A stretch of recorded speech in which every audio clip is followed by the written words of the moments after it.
За сайн байцгаана уу. Өнөөдөр эрүүл мэндийн бичлэгээрээ зүгийн балтай боолтыг хэрхэн хийх талаар та бүхэндээ зааж өгөх гэж байна. За тэгэхээр зүгийн балтай боолт гэхээр манай ээж аваад бас гайхаж магадгүй. Тэгэхээр бидний хамгийн сайн мэддэг маань зүгийн балтай татлага байдаг тийм ээ. Тэгэхээр ханаад нь одоо удаад байгаа, эсвэл их бөгшүүлж ханаад байгаа, цэр нь хохирохгүй байгаа.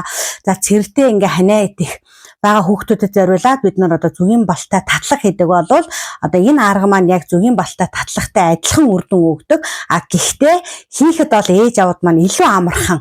Өөрөөр хэлбэл бид нар хэдэн минут хүүхдийнхаа нуруунд тийм ээ зүгийн балтай татлага хийх, хэр хүчтэй хийх гэж одоо санаа зовдөг бол энэ маань бол тэр одоо санаа зовх шаардлага байхгүй. Тэгэхээр бидэнд ийм ногоон байцааны 2 дэлбээ.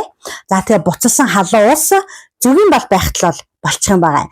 Тэгэхээр зүгийн бал маань бол маш сайн чанарын зүгийн байлгах тусам одоо үр дүн өндөртэй байдаг. За хамгийн нэгдүгээр бид нар одоо ийм 2 дэлбээг авцсан байгаа тийм ээ. Тэгэхээр хэдэн насны хүүхдэд энэ арга маань зөвхөн хүүхэд гээд авахгүй том хүнд ч гэсэн маш сайн нөлөөлдөг.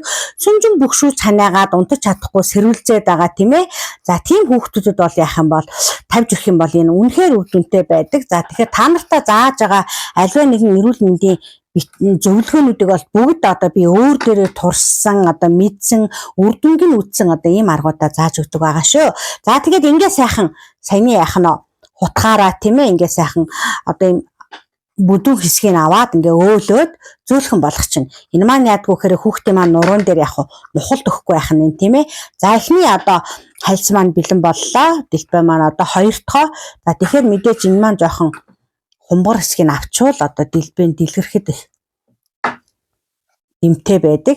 За тэгээд одоо энэ маань зузаан хэсэг байгаа учраас энэ зузаан хэсгийг ингээ сайхан утгаараа өөлөөд хутга заазуур юу ч хийж болно шүү дээ гат дэвтээгээрээ. За ингээд өөлчлээ тийм ээ. За одоо бид нар яах вэ гэхээр энэ өөлөөд асуусан дээрээ халуус хийн. За ингээд сайхан буцалсан халуус хийгээд нэг дэвтэн сайхан зөөллөө дэвтэх юм байгаа. Тэгэхээр энэ дэвтчээж одоо хүүхдийн маань арьсанд одоо яах вэ? Хатуу нухахгүй тийм ээ. Их зөөлхөн таатай байх ёстой. За тэгээд энэ нэгэнт буцалсан халуус учраас энэ маань маш их хална. За тэгэхээр бид нар яах вэ гэхээр нэг 10-аас 15 минут юм уу те. За ингээд байцаанаасаа хамаарна. Би бол байцаагаа төрүүлж зөөлөх гээд бол ингээд гялгар утанд нэлээ хийгээ тавьсан учраас одоо яг ингээд харуулж байгаа байцаа маань нэлээ зөөлхөн байгаа. А тэгэхээр шинэ хатуу байцааны дэлбээ байх юм бол одоо минутанд бол яг нэлээд урт хугацаанд одоо байлгаад дэвтэх хэрэгтэй болно гэсэн үг халуусандаа. За ингээд эхний дэлбээ маань сайхан зөөлрөөд ингээд тавихад их гоё аятайхан болчлоо. За тэгэхээр энийг гаргаж ирээд за тэгэнгүүтээ бид нар яах вэ гэхээр одоо энэ хумбар хэсгийн жоохон задлаад өгөх юм байгаа. Тэгэхгүй бол нөгөө хөндөрөөд байна. Тэгэхээр аль болох биен дээрээ тавьж болохоор юм хавтгай байдалд үүсгээд тийм ээ. Тэгээ хүүхдийн маань одоо биенийх нь хэлбэр тийм ээ одоо нурууных нь хэлбэрээс ингээ хамаараа. За нэг иймэрхүү болгоод хавтгай олчлоо шүү дээ тийм ээ. За тэгээ энэ маань ингээ халуунаараа ингээд айхтар гар хурж болохооргүй халуун байна. Ягаад гэвэл нөгөө буцалсан усанд хийсэн учраас. За тэгээ үүн дээрээ зүгийн балаа яах вэ гэхээр эмгэн сайхан түрхээд.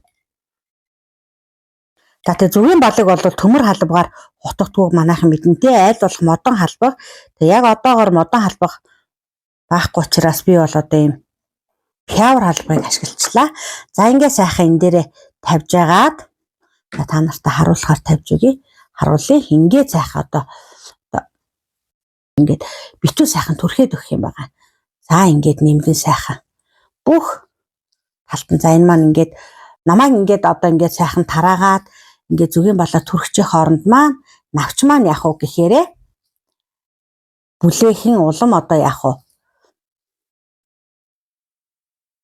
Хүүхдийн биеинд хүрэхэд одоо ингээд удаан хугацаанд байлгахад бол яах вэ? Түлхээргүй ингээд халуун бүлээн болсон байвал одоо энэ зүгийн балтай талаа нуруунд нь ингээд одоо энэ нуруу байлаа гэхэд ингэж нуруунд нь тааруулаад за ингээд энэ маань ингээд сайхан наалдаад өгч байгаа. Хартаа ингээд сайхан наалдаад өгчлөө.